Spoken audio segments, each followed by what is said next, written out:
నియోజకవర్గ మాదిగలంతా కూడా తరలి వచ్చి ఇక్కడ బైక్ ర్యాలీ కూడా మరి మన శివమూర్తి జిమ్మికాన్ నుంచి ఇక్కడి వరకు కూడా చేపట్టి మరి అదేవిధంగా మంత్రాలయంలో కూడా బైక్ ర్యాలీ కూడా నిర్వహించడం కూడా జరిగినది. నిజంగా చెప్పాలంటే మాదిగలకు నిజమైన స్వాతంత్రం వచ్చిందని సందర్భంగా తెలియజేస్తుంది. ఎందుకయ్యా అంటే నిన్నటి దినమున భారతదేశ సుప్రీంకోర్టు 7 ధర్మాసనంతో ఎస్సీ ఎస్టీ ఎస్సీ వర్గీకరణ ఏబీసీ వర్గాలుగా 7 ధర్మాసనంతో గౌరవనీయులు సుప్రీంకోర్టు జస్టిస్ చంద్రచూడ్ గారు మరి మాదిగలకు వెలుతురునిచ్చే తీర్పులు ఇవ్వడం గర్వకారణమని కూడా నేను సందర్భంగా తెలియజేస్తున్నాను. 30 ఏళ్ల నుంచి 1994లో మందకృష్ణ మాదిగ మొదలుకునే ఆ త్యాగంతోన ఆ స్ఫూర్తితోన మందకృష్ణ మాదిగల కొరకు పనిచేస్తూ తెలంగాణ ఆంధ్రప్రదేశ్ రాష్ట్రం విడిపోయిన తర్వాత 17 సంవత్సరం నుంచి సుదీర్ఘంగా జైభూమి ఎంఆర్పీ సంఘం మాదిగ జాత ఎస్సీ వర్గీకరణపై కూడా పోరాటం చేస్తే నిన్నటి దినమున ఎస్సీ వర్గీకరణ ఆయా రాష్ట్రాలు కూడా చేసుకోవాలని మా మాదిగ గుండెల్లో వెళ్తున్నటువంటి సుప్రీంకోర్టు కూడా వివాదంలో కూడా ఉత్తమ నమస్కారాలు కూడా తెలియజేస్తున్నామని కూడా ఈ సందర్భంగా తెలియజేస్తున్నాం. అంతేకాదు ఈ వర్గీకరణ సాధించడానికి మరి ఆంధ్రప్రదేశ్ రాష్ట్ర ముఖ్యమంత్రి వర్యులు నారా చంద్రబాబు నాయుడు గారు సహకారం కూడా దీంట్లో ఉందని కూడా స్పష్టంగా కట్టపడాలని కూడా మేము తెలియజేస్తున్నాం. మోడీ ప్రభుత్వం చేసిందని కూడా అంటారు. నిజంగా ఇక్కడ అన్ని రాజకీయ పార్టీలు వచ్చాయి. వైఎస్ఆర్, టీడీపీ, జనసేన, బీజేపీ అన్ని పార్టీ నాయకులు కూడా ఉన్నారు. మరి ఈ నియోజకవర్గంలో దాదాపుగా మాదిగలు 58,000 మాదిగలు ఉన్నారు. దాదాపు 2,45,000 పైచలకు ఓటర్లు ఈ నియోజకవర్గంలో ఉంటే 58,000 మాదిగలు కూడా ఉన్నారు. మొదటిగా వాల్మీకులు ఉన్నారు, రెండవది మాదిగలు ఉన్నారు. మాదిగల సత్తా ఏంటో కూడా ఈ 2024 ఎన్నికల్లో కూడా చూపించడం జరిగితే నిన్నటి తీర్పు మాదిగలకు ఒక చరిత్రాత్మకంగా కూడా నిలిచిపోతుందని కూడా నేను ఈ సందర్భంగా తెలియజేస్తున్నాను.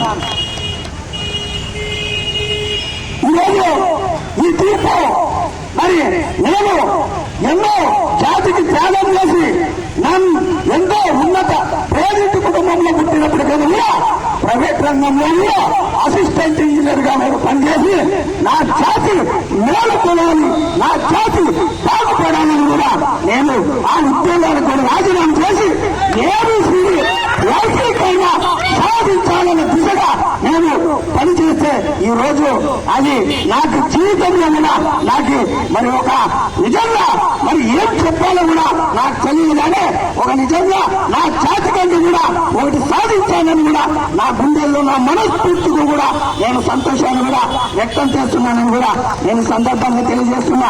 ఈ తీర్పు మాత్రం మాదిగ ఉద్యమకారులు మాదిగ మరి ఉద్యమంలో పోరాటం చేసినటువంటి ప్రాణబలి బలిదానం చేసినటువంటి వారికి మరి ఎంఆర్పీఎస్ నాయకులకు 35 సంఘాలుగా ఉన్నటువంటి ఎంఆర్పీఎస్ సంఘ నాయకులు అందరికీ కూడా ఇది అంకితమని నేను సందర్భంగా తెలియజేస్తున్నా.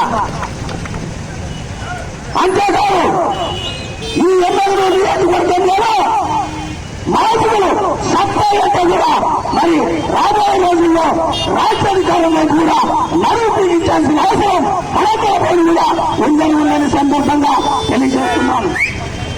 అంతేకాదు నిజంగా ఈ ఎమ్మెల్యే నియోజకవర్గంలో కూడా మా టీడీపీఎస్ఎస్ఎల్ అధ్యక్షులు నియోజకవర్గ అధ్యక్షులు తాంజాని గారు కూడా చెప్పారు.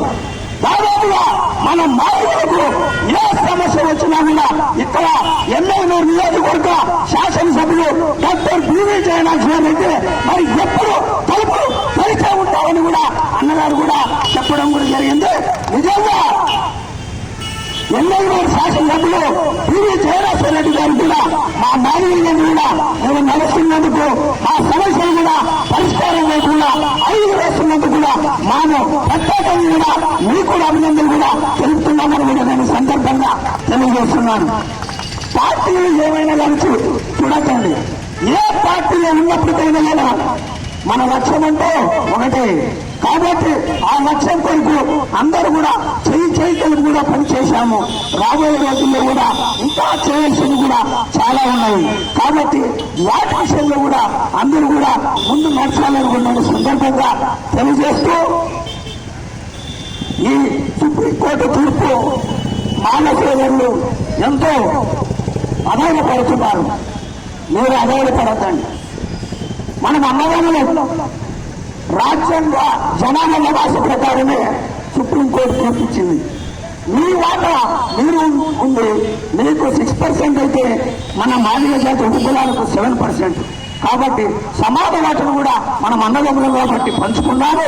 ఖచ్చితంగా మీ చెయ్యి మన చెయ్యి అందరూ కూడా కలిసి అంబేద్కర్ చెప్పిన ఐకమత్యంతో నడిచి మరి అన్ని కులాలు కూడా బహుజనులతో కూడా సమూహాన్ని కూడా ఏర్పాటు చేసుకుని మన హక్కులు కూడా విస్మరించకుండా పోరాటం చేయాల్సిన అవసరం మన మాల సోదరులు కూడా ఉందని సందర్భంగా తెలియజేస్తున్నా.